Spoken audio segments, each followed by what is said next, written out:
Aí agora eu tô vendo, Gleide. Não sei o que é que minha filha mexeu, agora tá dando para ver. Olha que legal. A gente não saber mexer com tecnologia, Lazarine, Gleide, uma ótima tarde, noite para todos nós. Muitíssimo obrigado mesmo, tá? Esse capítulo que nós estamos estudando aqui, ele é um capítulo muito específico, talvez o mais citado em toda a obra Missionário da Luz, é a reencarnação de Segismundo.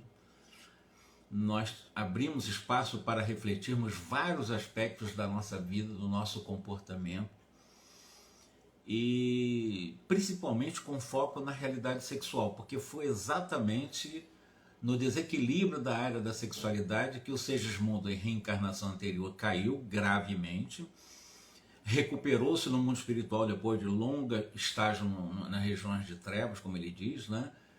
E na sua...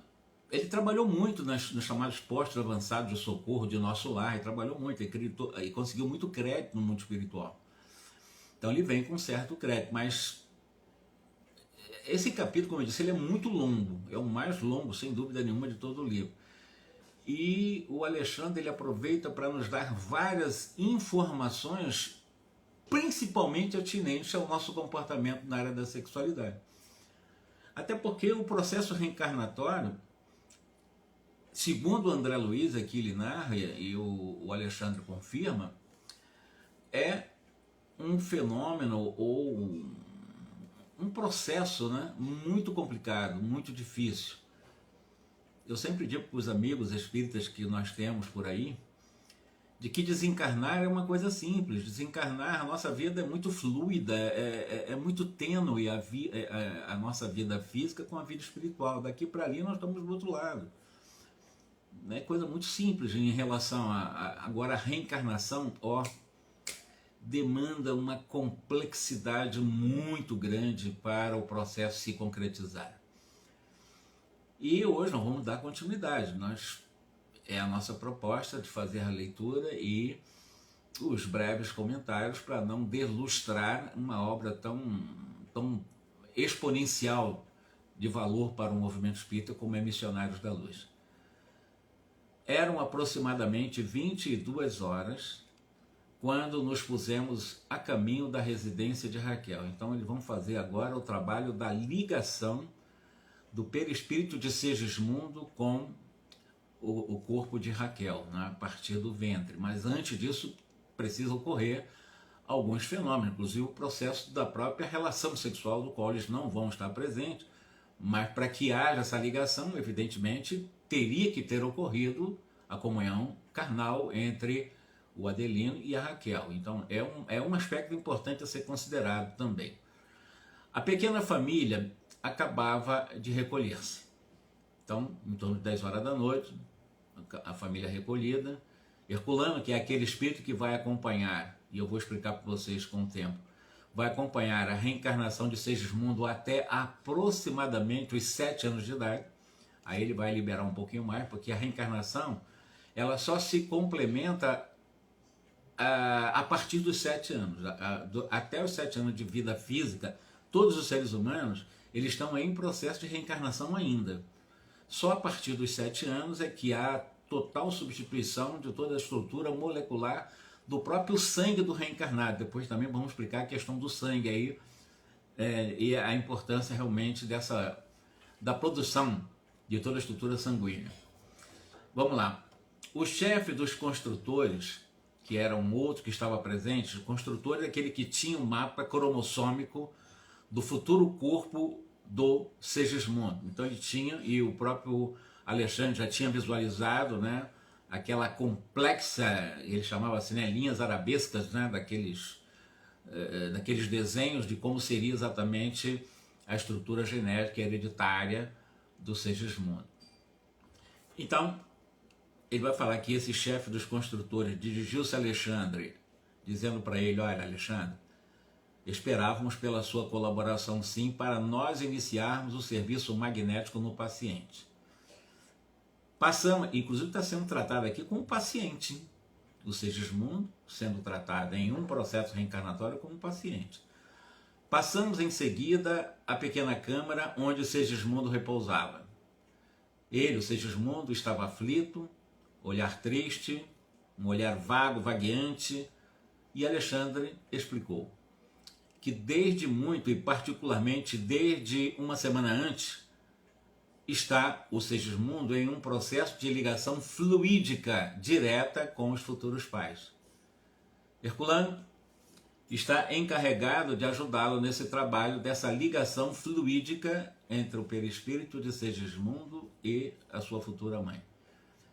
À medida que se intensifica semelhante à aproximação, Segismundo vai perdendo os pontos de contatos com os veículos que consolidou no além pela assimilação dos elementos do plano espiritual. E está dizendo exatamente, está bem claro aqui explicado, que ele vai começando a perder esse contato com aquela estrutura morfológica do perispírito, ou seja, que é o veículo perispiritual que ele consolidou durante muitos anos no mundo espiritual, para que ele pudesse assimilar agora outros tipos de elementos na dimensão carnal.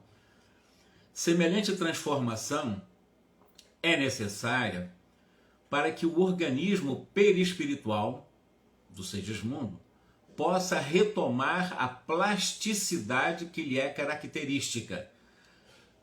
O perispírito ele tem, pelo menos conhecido pelos estudiosos, em torno de 18 características, 18 propriedades. Dentre essas propriedades está a plasticização, né? Ele realmente é um elemento bastante plasticizante. É uma das características do perispírito. E no estágio em que Segismundo se encontra, esse serviço de reencarnação dele impõe-lhe sofrimentos.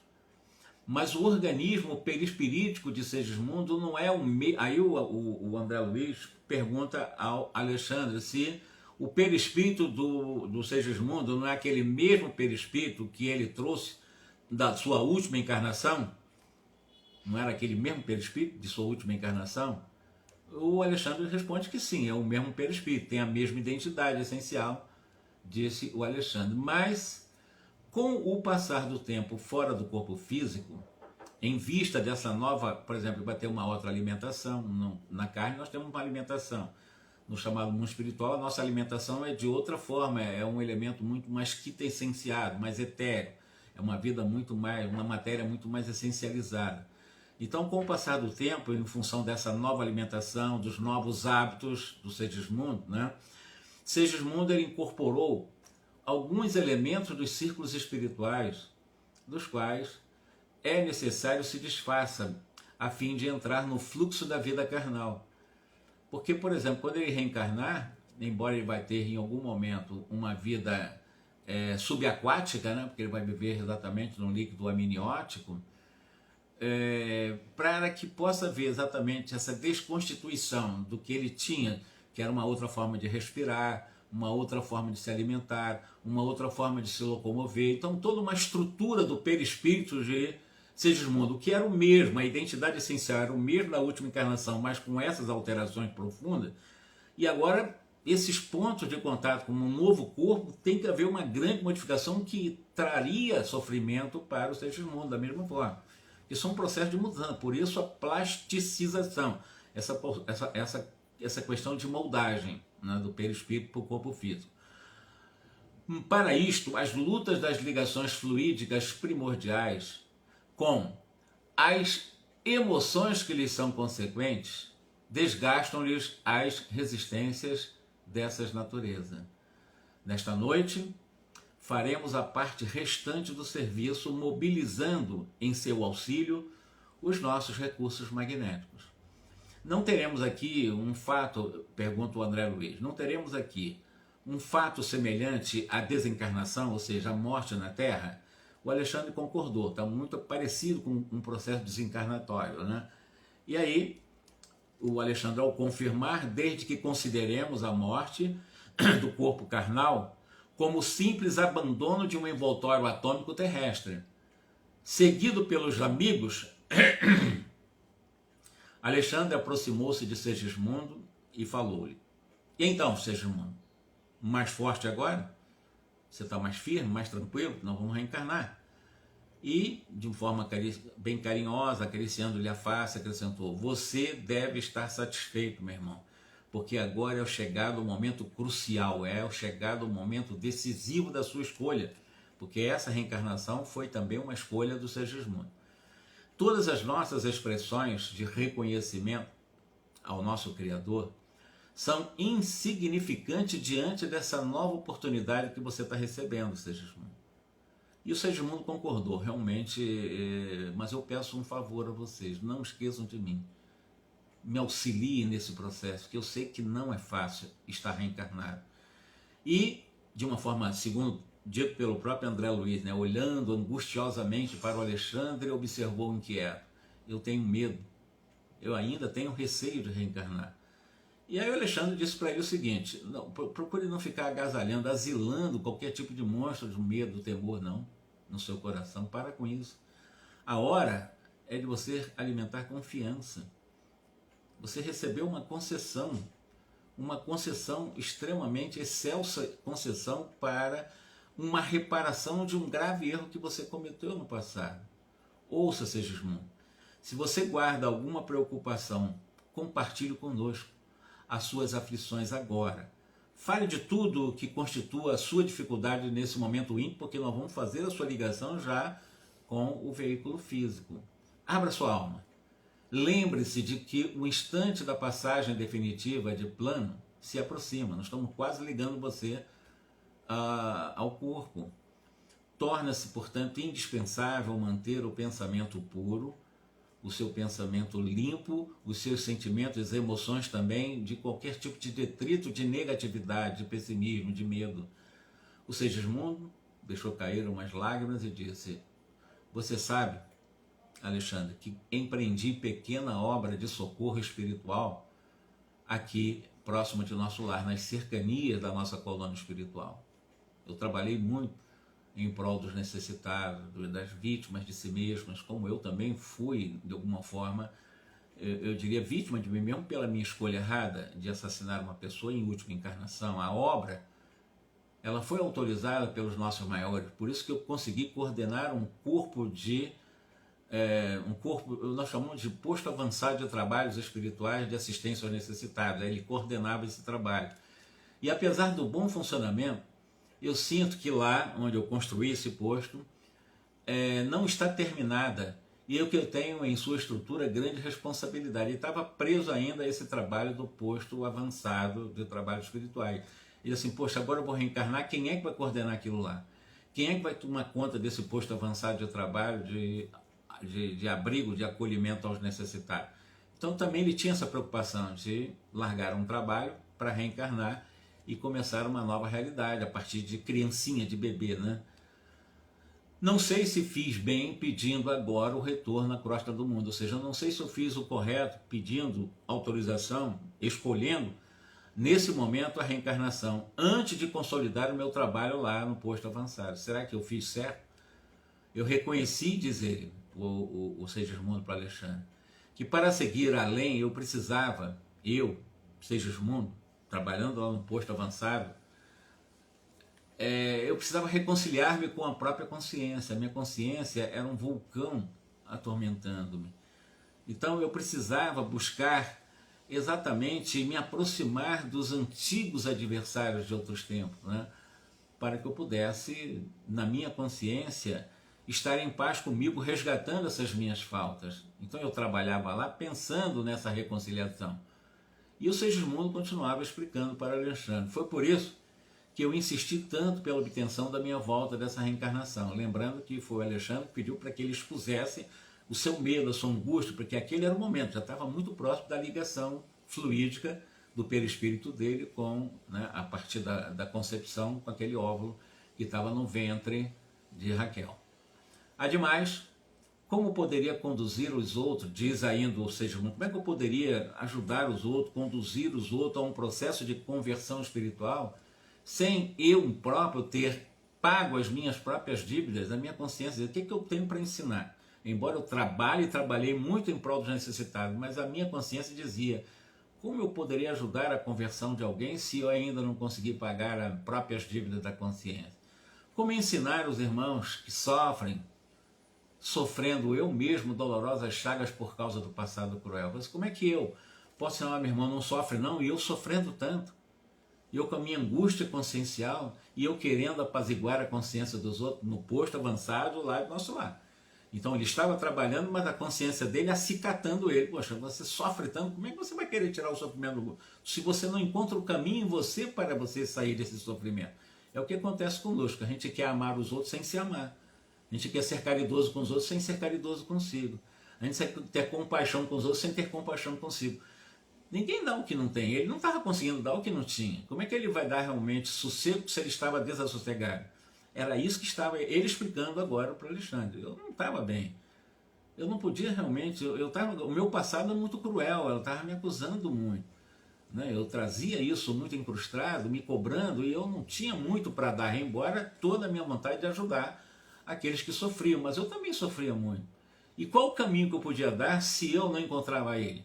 E o que eu encontrei exatamente foi uma solicitação para eu reencarnar, para eu saldar essa minha dívida desses tormentos que eu estava na minha consciência. E não era um tormentinho, era um assassinato que ele tinha nas costas, um homicídio, né? Agora, porém, que se aproxima o recomeço, diz ainda o Segismundo para Alexandre, atormenta-me o receio de errar novamente. Eu tenho medo de errar novamente. Olha só, isso acontece com quase todos os reencarnantes. Por isso que a reencarnação é um fenômeno muito mais complexo do que a desencarnação. Quando Raquel e Adelina voltaram, diz ele ainda para o Alexandre, eles prometeram para mim um amparo fraternal, e eu estou com certeza convicto de que eles serão meus benfeitores, eu não tenho dúvida disso não. Mas o que está me afligindo, esses medos, essas ansiedades, é esse futuro desconhecido, como eu vou agir, como eu vou trabalhar exatamente essa nova oportunidade agora como filho daquela que eu amei, ou aquela que ele achava que amava e por causa dela matou o atual que vai ser o pai dele. Não adianta inquietar-se tanto, Segismundo, diz o Alexandre. Desfaça-se de suas criações aqui. Procure agora, nesse momento, desfazer-se desses sentimentos. Todas as nossas obras, efetuadas de acordo com as leis de Deus, sustentam-se por si mesma e esperam-nos em qualquer tempo para a colheita de saborosos frutos de alegria eterna. Somente o mal está condenado à destruição e apenas o erro necessita difíceis processos de retificação. Esteja, portanto, calmo, esteja feliz, esteja realmente mais otimista. A sua insistência pelo regresso atual aos círculos terrenos não foi uma decisão errada. Você foi muito bem aconselhado a fazer isso. Você decidiu, os seus superiores aceitaram, te deram realmente um bom conselho para você voltar na hora certa. O resgate do desvio de outras épocas concederá ao seu espírito uma luz nova e mais brilhante do que você já conquistou. Então foi uma escolha correta. Persevere no seu propósito de crescimento espiritual. Valer-se da escola, receber-lhes a orientação sublime, tornar-se senhor dos benefícios representa a maior felicidade do aluno fiel. A escola é a reencarnação na Terra. Assim, a sua felicidade de voltar agora à esfera carnal, com certeza absoluta, deveria e deve ser muito grande. Leve a sua mente, enxugue e lave a sua mente nas que ele chamou de água viva da confiança em nosso Criador. E caminhe, vá adiante. Não crie problema nesse momento da reencarnação, não. Para a nova experiência, Segismundo, você não pode levar senão o patrimônio divino que você já tem valores. Embora a sua consciência explicasse você em cobrança de débitos do passado, mas você inequivocamente já tem um padrão moral de trabalho apresentado. Por isso você recebeu a concessão dessa reencarnação. Em seu esforço para a vida eterna, constituída pelas ideias enobrecedoras e pelas luzes íntimas que o seu espírito já conquistou, não se detenha, Segismundo, em lembranças dos aspectos exteriores de nossa atividade neste plano, não. Persistir em você estar preso aos aspectos apenas externos do que você fez, mesmo lá no posto avançado, na realidade pode trazer até mesmo algumas consequências desagradáveis nesse processo reencarnatório. E nós vamos explicar aqui, porque inclusive com esse medo, com esse temor, com essa ansiedade, ele pode... Lembre-se que o Adelino, seu pai, estava destruindo o elemento de fertilização para uma fecundação, para que ele pudesse reencarnar. E quando o Adelino foi convencido pelo Alexandre, ele começou a emitir um pouco de luz e se tornou uma pessoa absolutamente normal para a fertilização, mas o estado emocional dele não estava bom naquele momento. Quando ele melhorou, ele se tornou uma pessoa normal, fértil também, né, e poderia procriar. Agora, no caso do Segismundo, ele tinha que mudar um pouco o estado mental dele para que ele também não atrapalhasse a formação do futuro corpo. Ele precisava ajudar nesse processo também, né? Então, se ele ficasse persistindo somente, né, em relação às consequências desagradáveis de uma reencarnação, eu vou cair de novo, eu não vou cair de novo, será que eu vou cair, o que eu vou enfrentar? Ele já está indo de uma forma muito negativa, né? E isso não era bom nesse momento. Porquanto a sua angústia exacerbada perturbaria o desenvolvimento fetal e determinaria a morte prematura do seu novo aparelho físico no período infantil. Em outras palavras, você não conseguiria, não iria para frente a gravidez. O que ele está falando, você perturbaria o desenvolvimento normal do feto, né? E determinaria a morte prematura do seu novo corpo. Você indo nesse estado não é legal. Vá, melhora um pouco o seu sentimento, as suas emoções, procure realmente conectar-se com Deus, conectar-se realmente com as coisas boas que você já possui, um patrimônio moral que você já conquistou, para que você não prejudique, para que você não perturbe o desenvolvimento do feto. Não se prenda a medos ingênuos, pueris. É verdade que você deve, e também é verdade que você precisa pagar, mas cá para nós. Você deve pagar porque tem débito do passado, mas quem de nós não tem? Eu também tenho ligação com você do passado. Isso Alexandre explicando. Todos nós temos débito. Nós somos seres humanos imperfeitos ainda, nós todos ainda temos muitas contas a serem saldadas na contabilidade divina. Com tristeza, com depressão, nunca resgataremos os nossos débitos. Por isso, Alexandre explica que é indispensável criar novas esperanças. Esperanças, eu sempre gosto de usar um termo muito bem explicado por alguns filósofos, esperança não é do verbo esperar, né? Que a pessoa acha que esperança é você esperar as coisas acontecerem. Esperança é o chamado verbo esperançar, é você ir atrás de um ideal na certeza de conquistar esse ideal. Então, esperançar é você não ficar acomodado em uma inatividade. Esperança é proativo, você vai atrás do seu ideal. Então, alimente exatamente a certeza da sua vitória. Isso é verdadeira esperança, né? Segismundo mostrou-se menos triste agora. Não perturbe o seu trabalho valioso do momento. Recorde as graças que temos recebidos e não tema. André Luiz, ele notou que Segismundo, sob forte emoção, não conseguia recursos para manter aquela conversa. Ele já estava mais para lá do que para cá, ou seja, mais desencarnado para a região espiritual do que... Porque, na realidade, a reencarnação é um processo de morte do espírito. Isso é a realidade. Jesus explicou isso quando falou para aquele jovem deixar os mortos enterrarem os seus mortos. Eu, quando enterro meu pai, minha mãe, meu tio, qualquer pessoa, na realidade eu sou um morto enterrando um corpo morto. Mas a verdadeira vida é espiritual, e Jesus explicou exatamente isso. Quando há reencarnação, aí sim está havendo a verdadeira morte. Ou seja, quando nós morremos, nós estamos encontrando a nossa liberdade.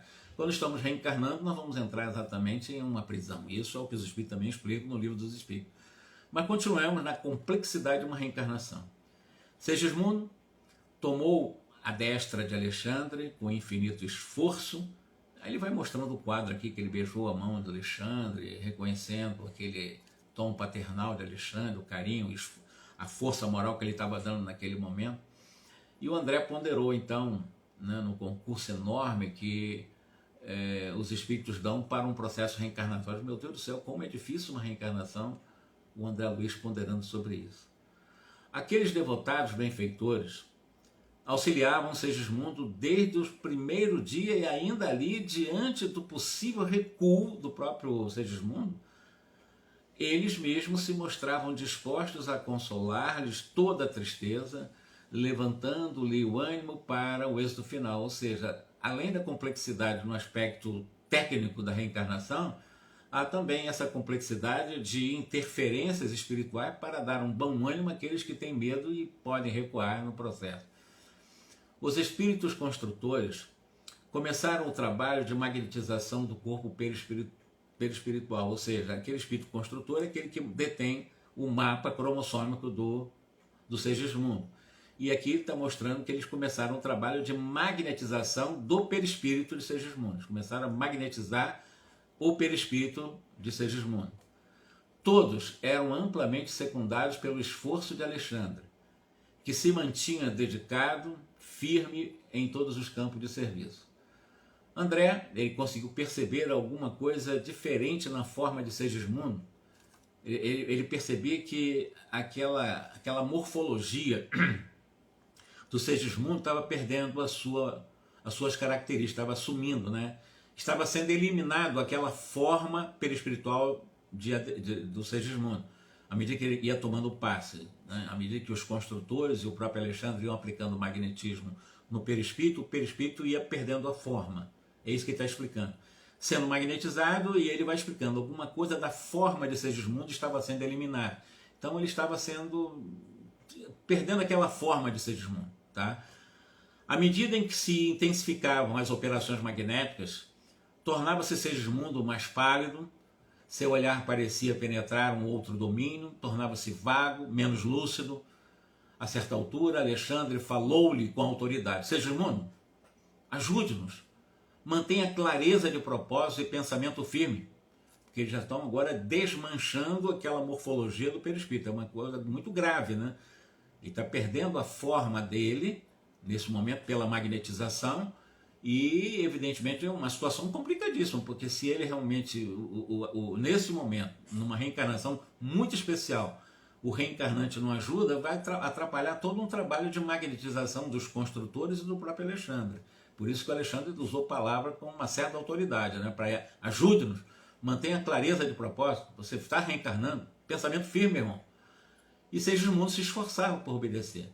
Agora, continua Alexandre, né? Sintonize conosco relativamente à forma pré-infantil. Então ele deu uma ordem, uma sugestão.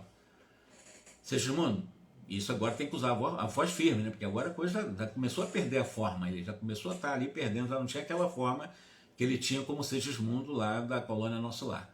Agora você vai pensar, ou seja, imaginar a forma pré-infantil.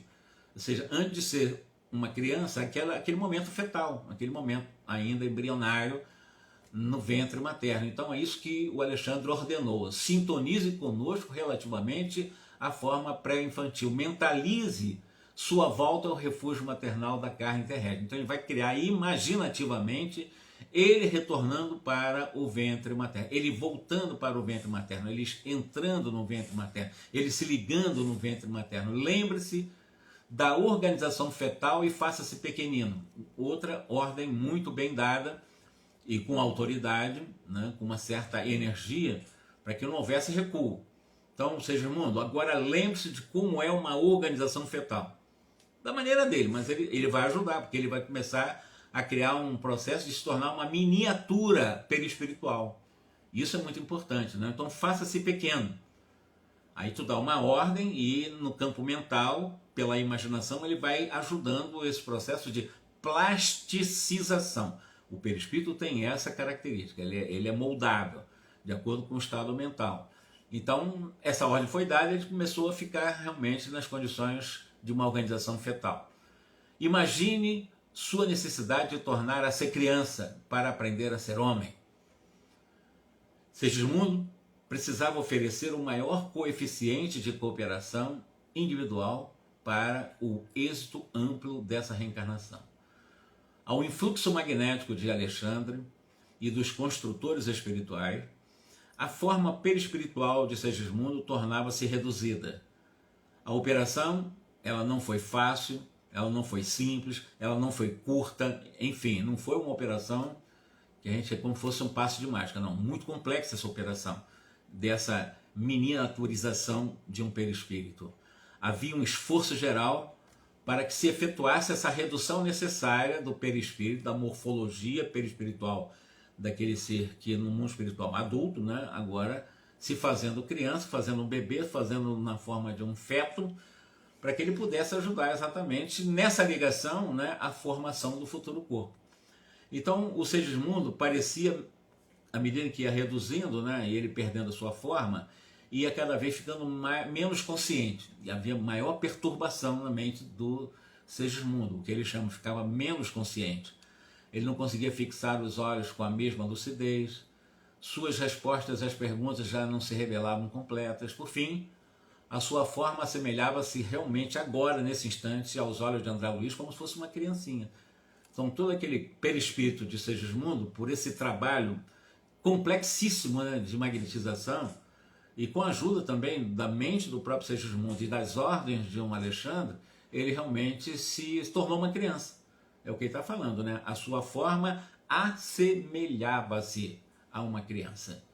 O fenômeno assombrava André Luiz, né? E ele, com esse assombro, vendo isso tudo, começou a fazer algumas perguntas ao Alexandre, antes de entrarem no quarto, porque agora que a forma está pequena, como é que vai fazer a ligação dessa forma perispiritual de Segismundo lá, vamos chamar assim, no zigoto, né, no ovo, naquilo que formou na fusão entre o espermatozoide e o óvulo feminino, que forma nessa fusão exatamente o zigoto, que é o ovo, que é exatamente o feto, o início, né, o embrião de tudo.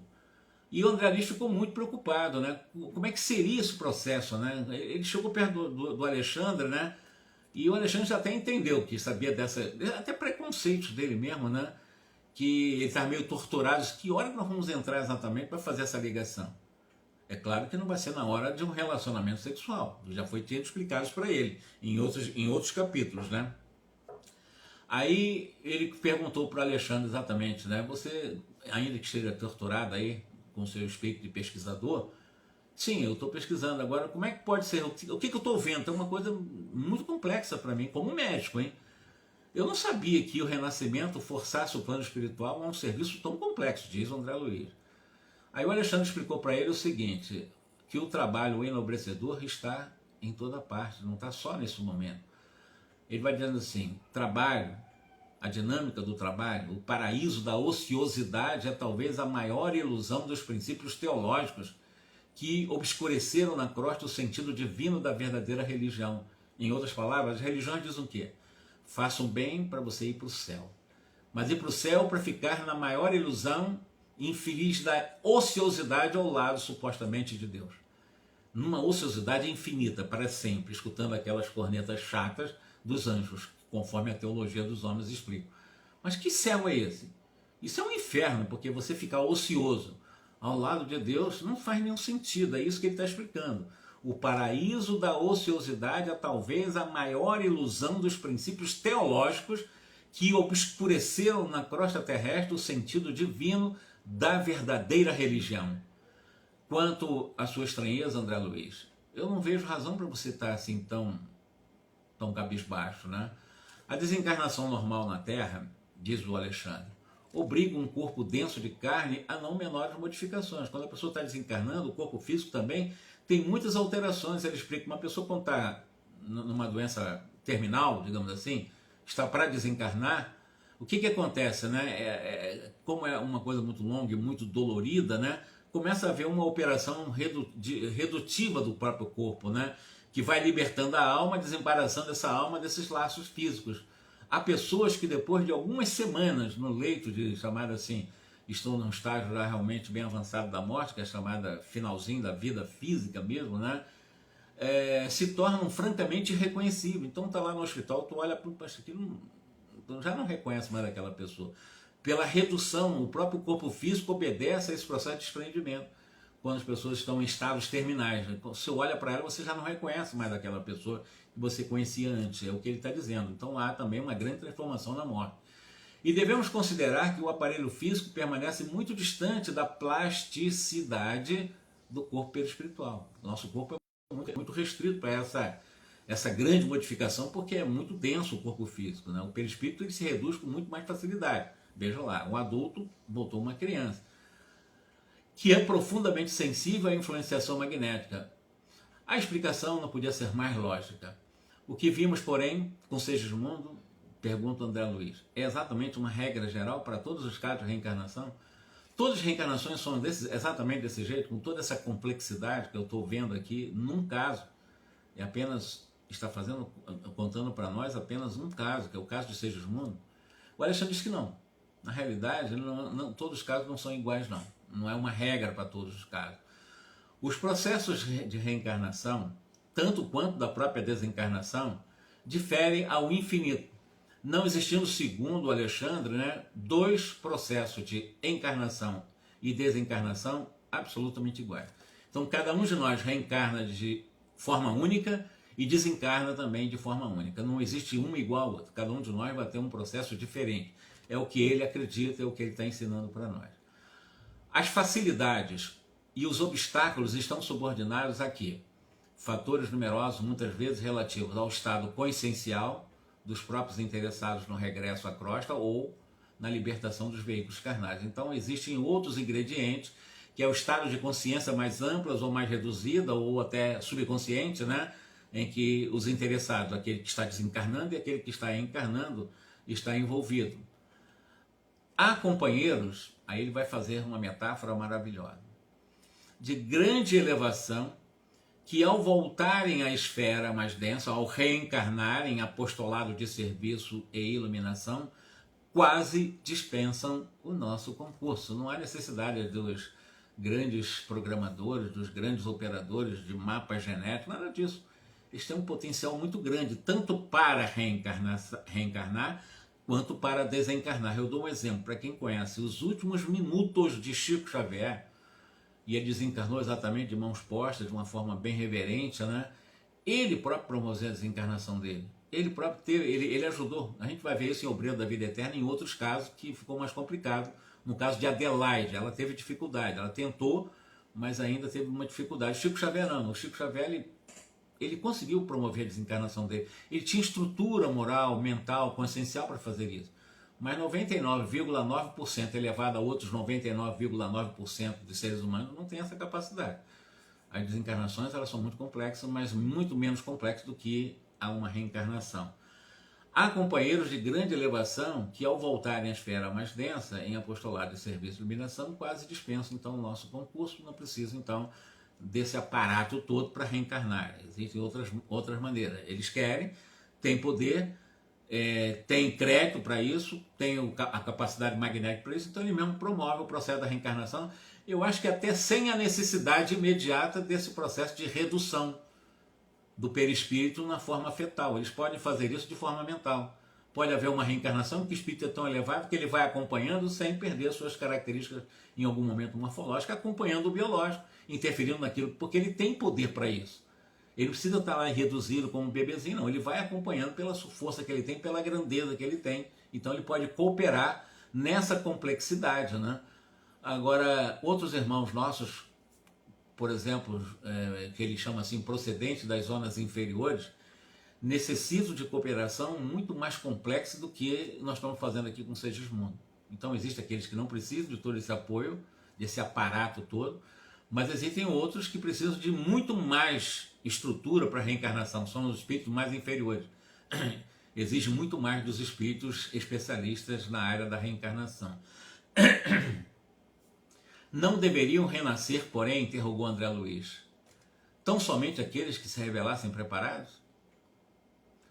Não podemos esquecer, André, que a reencarnação é o curso repetido de lições necessárias aqui na Terra. Então, a crosta terrestre, a esfera da crosta, é uma escola divina. E o amor por intermédio das atividades chamadas intercessórias desses espíritos que estão fazendo a intervenção, no caso Alexandre está fazendo isso agora, reconduz diariamente ao banco escolar da carne milhões de aprendizes. E Alexandre continuou, a reencarnação de Segismundo obedece às diretrizes mais comuns. O que você está vendo aqui nessa complexidade toda, na realidade são diretrizes muito comuns, muito normais de acontecer entre nós. Na realidade, traduz uma expressão simbólica da maioria dos fatos dessa natureza. Por quê? O Segismundo, ele pertence à enorme classe média dos espíritos que habitam a crosta, nem altamente bons, nem conscientemente maus. São como a gente, pessoas comuns, não somos tão maus assim, mas também não temos essa bondade toda, né? Acresce notar, todavia, que a volta de certas entidades das regiões mais inferiores, mais baixas, ocasiona trabalhos, pacientes esforços de trabalhadores de nosso plano. Semelhantes seres obrigam-nos a processos de serviços que você gastará ainda muito tempo para compreender. Eu dou um exemplo para vocês. Imagina a reencarnação de um espírito que está sem a forma humana. O Segismundo estava com forma humana. E ele teve capacidade mental de imaginar um feto e se fazer pequeno, se for reduzindo e tudo bem. O grande molde ali nesse momento. Mas existem seres que perdem a forma humana. Existem seres que caracterizam por uma morfologia monstruosas. Espíritos realmente com características de monstros. Isso nós vamos ver, o Breu da Vida Eterna, Missionário da Luz, aqui também nós vimos isso. Espíritos que perdem a forma humana, ficam horrendos, ficam terrivelmente monstruosos. Como é que é o processo reencarnatório desses seres? Essa é a dificuldade do André Luiz querer explicar, querer a explicação dessas reencarnações. Vamos chamar, o André Luiz usa um termo que muitos discutem, mas eu sei que ele está falando, dos ovoides, né?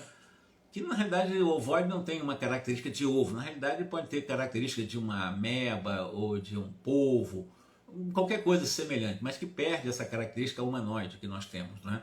De tanto ódio em si mesmo, de tanto ódio ao próximo, de tanto ódio às leis de Deus, e eles acabam perdendo essas características humanas. Como é que é o processo reencarnatório nessas condições? Essa é a pergunta de André Luiz, tá?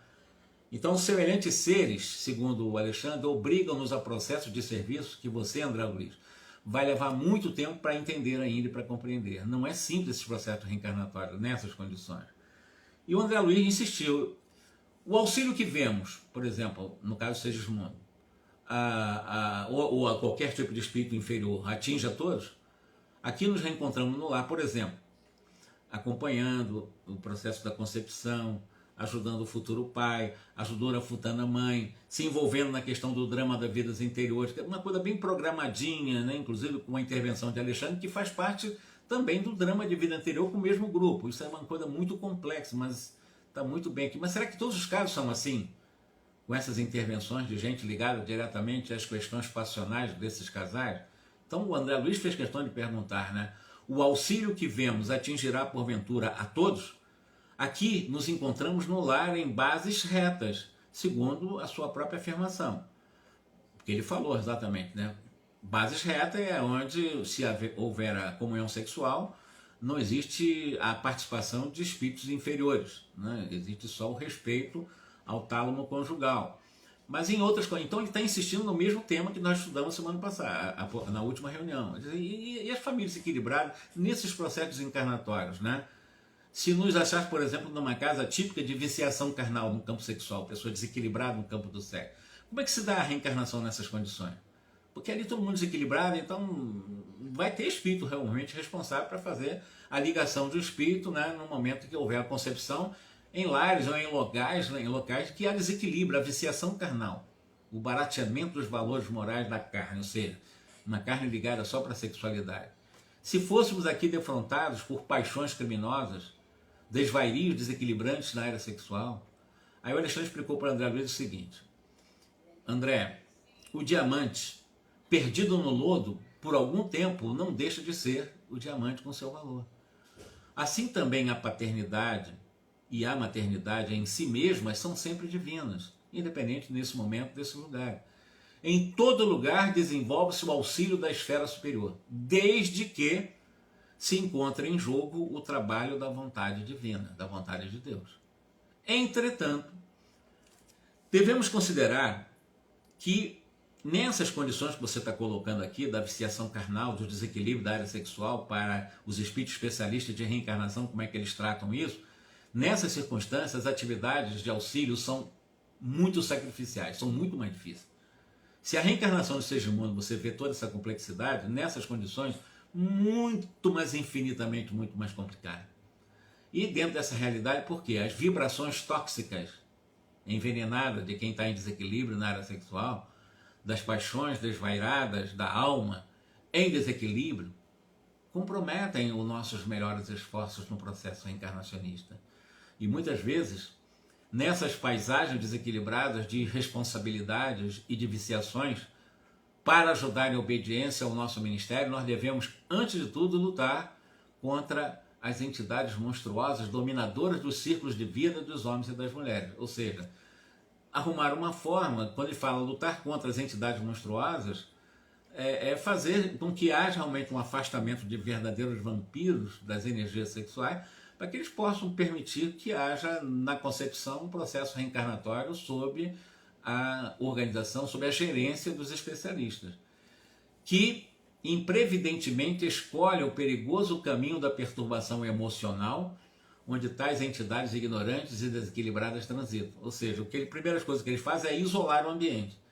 Vocês desequilibrados nessa área vão ficar distantes, então já fazem uma corrente, uma fronteira de proteção para o processo reencarnatório. Nesses casos, nem sempre a nossa colaboração pode ser perfeita, embora façamos isso, porquanto são os próprios pais que são desequilibrados, né? Menosprezando a grandeza do mandato que lhes foi confiado para se tornarem pais, abrem as portas de suas potências sagradas aos impiedosos monstros da sombra que lhes perseguem os filhos nascituros. O que acontece?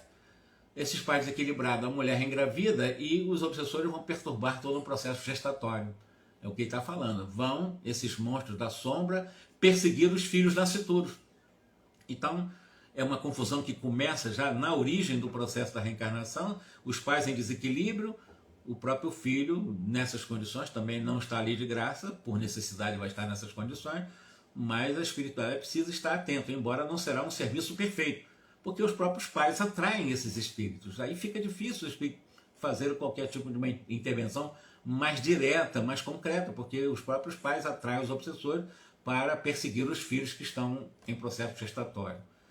Certas almas heróicas escolhem semelhantes estradas ou entradas na existência carnal a fim de se fortalecerem nas resistências supremas contra o mal desde os primeiros dias de serviço uterino. Ou seja, existem seres bons, eles chamam de almas heróicas, que até escolhem reencarnar nessas condições, pais desequilibrados, mas eles escolhem reencarnar nessas condições, né?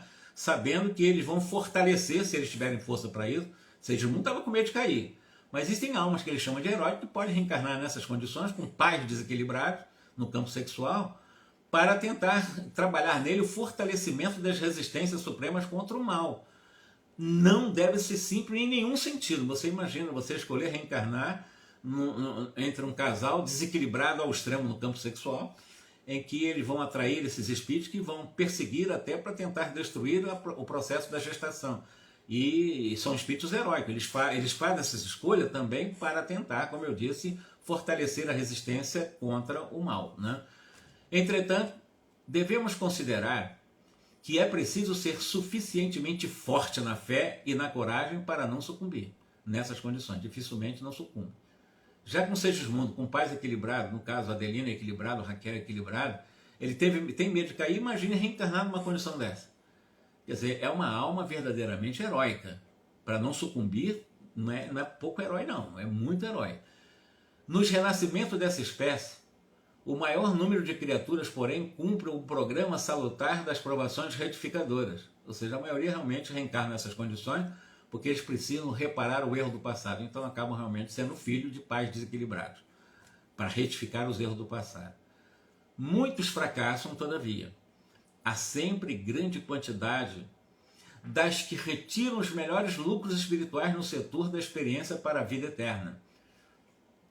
Então vejam que situação complicada que o André coloca, né? Ver o Segismundo, os processos de reencarnações de espíritos que perdem a forma humana não é simples, ou seres humanos que reencarnam em família desequilibrada no campo sexual, em que o sexo, em que há viciação sexual o tempo todo, quer dizer, já não é fácil, são energias muito tóxicas para poder realmente haver uma maior intervenção espiritual com magnetização de proteção, porque esse casal vai atrair espíritos desequilibrados no campo sexual que vai interferir no processo da gestação. Lembrando que esses que estão sendo gerados ali, alguns são verdadeiramente heróis para poder vencer, se fortalecer no campo das tentações. Mas a tendência é a sucumbir mesmo, a tendência porque está no meio. o meio de alguma forma interfere no ser humano, né? Nós somos um pouco produto do meio e também interferimos no meio. O território que nós vivemos, né? O território, a vida externa que nós temos, influencia na gente tanto quanto nós influenciamos no mundo externo. Mas nós recebemos muita influência do meio em que nós estamos, né?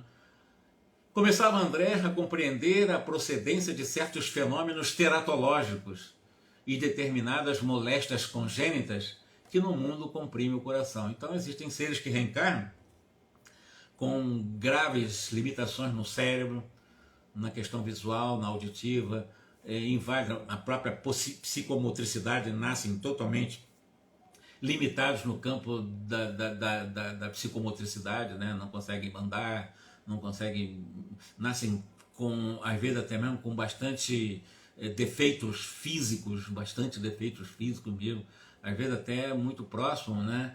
De criaturas muito primárias, às vezes até com características monstruosas, com reflexo desses perispíritos monstruosos, no caso de seres ainda muito ainda na vida com características de monstros, né? E nas trevas estão cheios deles, né?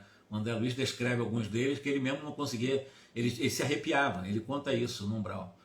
Então, imagine esses seres reencarnando. Não é simples, não é, é muito, muito, infinitamente muito complexo o processo reencarnatório. Não tem nem comparação com a desencarnação, não, tá? É isso que nós queríamos deixar para hoje, para que na próxima quarta-feira vamos dar a continuidade em todas essas lições. Nós vamos chegar talvez na próxima quarta a essa ligação do Segismundo, né? Como é que se deu essa ligação, mas a grande preocupação do André Luiz ainda era, poxa, para que isso aconteça, evidentemente está lá o espermatozoide, né? Já no chamado canal vaginal, evidentemente, porque há o processo do relacionamento sexual. Então, naturalmente, como a natureza explica, então está lá o espermatozoide procurando o óvulo no útero, né? Pois bem, como é que se dá? Como é que vai ser essa corrida? Como é que nós adentraremos? Em que momento vamos adentrar para ver essa corrida, né? Tu tem que usar outro tipo de capacidade visual para ver como é que essa corrida, né? Essa verdadeira disputa dos espermatozoides, qual que vai chegar primeiro e como isso, e quando chega primeiro, o que acontece com os demais que vão morrer. São detalhes técnicos que eu acho que é importante nós entendermos o processo da reencarnação, sob esse ponto de vista também, né? E a preocupação da André é que horas vai acontecer. Claro que não vai ser durante o momento de uma comunhão sexual de marido ou mulher respeitável, em que o tálamo conjugal é respeitável e é só entre eles em quatro paredes. Não pode haver presença de espírito de forma nenhuma ali. Nesse caso. Mas nos outros não, tá? Nos outros é meio complicado, porque os próprios pais, né, nesse momento, tá cheio de companheiros vivendo esse momento. Vários espíritos inferiores, né, vampiros, que estão vivendo os mesmos, aspas, desprazeres sexuais, porque isso não é prazer. São os desprazeres sexuais bem animalizados. Aí não há proteção. Vai depender da escolha desses casais. E muitos casais, como vimos lá na última lição, estão no pináculo da estrutura social. Às vezes são professores, doutores, são governantes, são isso, são aquilo, mas nesse desequilíbrio total. Isso não depende da estrutura de onde ela está ocupando na sociedade, mas do seu comportamento íntimo. É isso que temos para hoje. Um ótimo final de semana para todos vocês. Muito obrigado pela companhia. E que possamos, quarta-feira, dar continuidade a todas essas explicações que o Alexandre nos dá, tá bom? Boa noite para todos.